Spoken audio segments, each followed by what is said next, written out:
ผิดอีหลีตอนนี้น้องสำนึกได้แต่ป้ากับเจ้าไปหาเอาหัวทางไม่พอบ่น้องลำบากใจคิดหลายน้ำอายสู่มือน้องผิดพลาดไปอภัยให้น้องแน่นาสงสารลูกเป็นกำพร้าแม่นี่ป่าลูกน่าเอ็นดู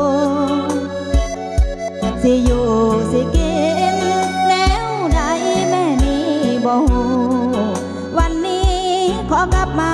อยู่คืนสู่เฮือนซานของเราท่านเจ้าบ่เอาน้องนี้หมดทางสิไปหัวเอ๋ยจงให้อภัยเสียใจจึงมาหาเจ้าหัวไม้เขาทิ่มเบิดค่าปันมาหัวเนาจึงกลับมาหาผัวเก่าขอยอมเจ้าสิฆ่ากะตายน้องมาขอคืนขออ้อนขอยอมปู่ย่าสิขอแต่งขันสมมาหับสาละพาเปลี่ยนใจ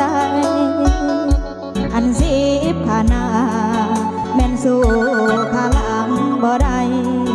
น้องก็เลยตัดสินใจขอคืนมาหาผั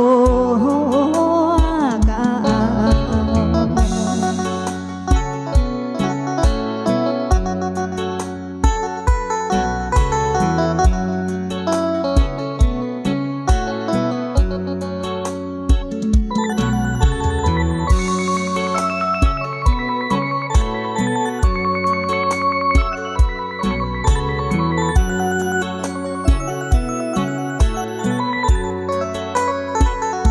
ขันเจ้าบ่เอา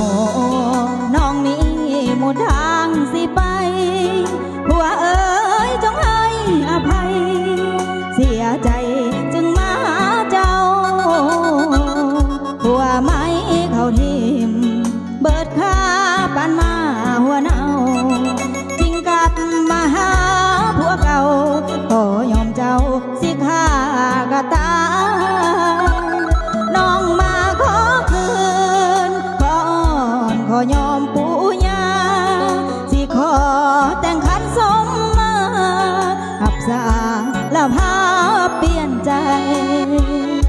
อันสิบขานาแม่นสู่ขาหลังบ่ได้น้องก็เลยตัดสินใจขอคืนมาหาผัวเก่า